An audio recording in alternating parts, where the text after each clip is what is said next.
മൂവാറ്റുപുഴയിൽ ആൾക്കൂട്ട കൊലപാതകം 10 പേർ അറസ്റ്റിൽ. അരുണാചൽ പ്രദേശ് സ്വദേശിയായ 26 വയസ്സുകാരൻ അശോക് ദാസാണ് ആൾക്കൂട്ട മർദ്ദനമേറ്റ് മരിച്ചത്. പെൺസുഹൃത്തിനെ കാണാനെത്തിയ അശോക് ദാസിനെ പ്രതികൾ ഇരുമ്പ് തൂണിൽ കെട്ടിയിട്ട് മർദ്ദിക്കുകയായിരുന്നുവെന്നാണ് മനസ്സിലാക്കാൻ കഴിയുന്നത്. രാഹുൽ വിജയൻ കൊച്ചിയിൽ നിന്ന് ചേരുന്നു. രാഹുൽ, പരിഷ്കൃത സമൂഹത്തിന് ഒട്ടും യോജിക്കാത്ത, ഒട്ടും കേൾക്കാൻ ആഗ്രഹിക്കാത്ത വാർത്ത മൂവാറ്റുപുഴയിൽ നിന്ന് വരുന്നു. എന്താണ് വിശദാംശങ്ങൾ? എന്താണ് സംഭവിച്ചത്? ആൾക്കൂട്ട വിചാരണയിലെ തീർപ്പ് കൽപ്പിക്കലേക്ക് എത്തിയത് എങ്ങനെയാണ്? സുഹൈൽ, ഇന്നലെയാണ് ഈ അശോക് ദാസ് മൊങ്കൽ എന്ന് പറയുന്ന ആൾക്ക് ആൾക്കൂട്ട വിചാരണ നേരിടേണ്ടി വന്നത് എന്നുള്ളതാണ് നമുക്ക് മനസ്സിലാക്കാൻ കഴിയുന്നത്. പെൺസുഹൃത്തിനെ കാണാൻ വേണ്ടി വാളകത്ത് പോയതായിരുന്നു. ആ പകൽ സമയം മുഴുവനും ഈ പെൺസുഹൃത്തും ഈ അശോക് ദാസും ഒരുമിച്ചുണ്ടായിരുന്നു. പിന്നീട് ഇവർ രണ്ടുപേരും പിരിയുകയും ചെയ്തു. പെൺസുഹൃത്ത് ജോലിക്കായി പോവുകയും ചെയ്തു. തുടർന്ന് വൈകിട്ട് വീണ്ടും ഈ ദാസ് ഈ പെൺകുട്ടി താമസിച്ചിരുന്ന, അല്ലെങ്കിൽ ഇവർ പകൽ കണ്ട വീട്ടിലേക്ക് വരികയായിരുന്നു. അവിടെ മറ്റ് 2 സ്ത്രീകൾ, അതായത് ഈ പെൺസുഹൃത്തിന്റെ ഒപ്പം ജോലി ചെയ്യുന്ന, അല്ലെങ്കിൽ അവിടെ ഒപ്പം താമസിക്കുന്ന മറ്റ് 2 പേരായിരുന്നു ഉണ്ടായിരുന്നത്.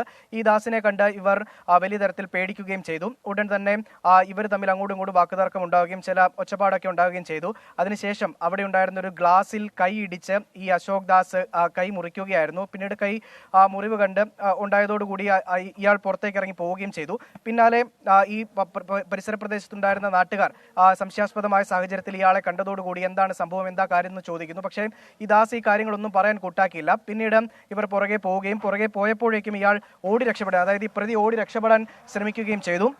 അതിന് പിന്നാലെ ഈ നാട്ടുകാരും ഓടി ചെല്ലുകയായിരുന്നു.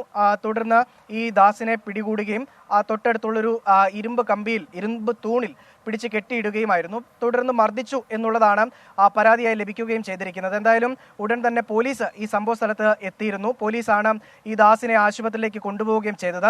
ആശുപത്രിയിൽ എത്തിയപ്പോഴേക്കും ആരോഗ്യനില വളരെ ഗുരുതരമായിരുന്നു. ആദ്യഘട്ടത്തിൽ ഈ മരണകാരണം കൈ ഞരമ്പ് മുറിഞ്ഞിട്ടുണ്ടായിരുന്നു, അതായിരിക്കാം എന്നുള്ളതാണ് കരുതിയിരുന്നത്. പക്ഷേ ആരോഗ്യനില ഗുരുതരമായി പിന്നെ കോലഞ്ചേരി ആശുപത്രിയിലേക്ക് മാറ്റുകയായിരുന്നു. അവിടെ എത്തിയപ്പോഴാണ് ഈ മരണം സ്ഥിരീകരിക്കുന്നത്. പിന്നീട് നടത്തിയ പോസ്റ്റ്മോർട്ടത്തിലാണ് മരണകാരണം തലയ്ക്കും നെഞ്ചിനുമേറ്റ ഗുരുതര മർദ്ദനമാണ് മരണകാരണം എന്നുള്ളത് മനസ്സിലാക്കുന്നത്. തുടർന്ന് വിശദമായ അന്വേഷണത്തിലേക്ക് മൂവാറ്റുപുഴ പോലീസ് കടക്കുകയായിരുന്നു. അങ്ങനെ ഈ സംഭവ സമയം വാളകത്തെ വീട്ടിലുണ്ടായിരുന്ന 2 പെൺകുട്ടികളുടെ കാര്യം പറഞ്ഞു. ആ പെൺകുട്ടികളോട് വിശദമായ കാര്യങ്ങൾ ചോദിച്ചറിയുകയും ഈ ആളുകൾ ആരൊക്കെയായിരുന്നു എന്നുള്ള ഒരു വിശദാംശം പോലീസിന് ലഭിക്കുകയും ചെയ്തു. അങ്ങനെയാണ് ഇപ്പോൾ നിലവിൽ 10 പേരെ പോലീസ് അറസ്റ്റ് ചെയ്യുന്ന നടപടിയിലേക്ക് പോയിരിക്കുന്നത്. ഈ കേസുമായി ബന്ധപ്പെട്ട് 10 പേരാണ് പ്രതികളായിട്ടുള്ളത് എന്നുള്ളത് പോലീസ് കൃത്യമായി പറഞ്ഞിട്ടുണ്ട്. ഈ 10 പേർക്കെതിരെയും കൊലപാതകം ഉൾപ്പെടെയുള്ള വകുപ്പുകൾ ചുമത്തിയാണ് പോലീസ് കേസെടുത്തിരിക്കുന്നത്. വാളകം സ്വദേശികളാണ്.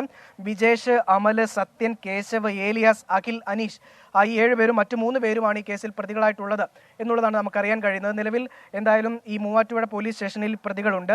മറ്റു നടപടിക്രമങ്ങൾ പൂർത്തിയാക്കിയ ശേഷമായിരിക്കും അറസ്റ്റിലേക്ക് കടക്കുക. അതിനുശേഷം ഈ മെഡിക്കൽ ഉൾപ്പെടെയുള്ള നടപടികളിലേക്ക് പോവുകയും ചെയ്യും. നാളെയായിരിക്കും ഇവരെ കോടതിയിൽ ഹാജരാക്കുന്ന നടപടിയിലേക്ക് പോവുക എന്നുള്ളതാണ് അറിയാൻ കഴിയുന്നത്. എന്തായാലും ആൾക്കൂട്ട വിചാരണ നടന്നിട്ടുണ്ട് എന്നുള്ള കാര്യത്തിൽ പോലീസ് ഒരു സ്ഥിരീകരണം നടത്തിയിട്ടുണ്ട്. മാത്രമല്ല ഈ 10 പേരും കുറ്റം സമ്മതിച്ചതായും പോലീസ് അറിയിച്ചിട്ടുണ്ട്. എന്തായാലും നാടിനെ നടക്കുന്ന ഒരു സംഭവം എന്ന് വേണമെങ്കിൽ പറയാം. എന്തായാലും ഒരാളുടെ ജീവനാണ് ഈ ആൾക്കൂട്ട വിചാരണയിൽ നഷ്ടമായിരിക്കുന്നത്. ശരി, രാഹുൽ വിജയനാണ് വാർത്തയുടെ വിശദാംശങ്ങൾ നൽകിയത്. കോടതിയും പോലീസുമുള്ള നാടാണ്. എന്ത് പ്രശ്നമായാലും ആൾക്കൂട്ട വിചാരണയിൽ തീർപ്പ് കൽപ്പിക്കുന്നത് കാടത്തമാണ്, പരിഷ്കൃത സമൂഹത്തിന് ചേരുന്നതുമല്ല.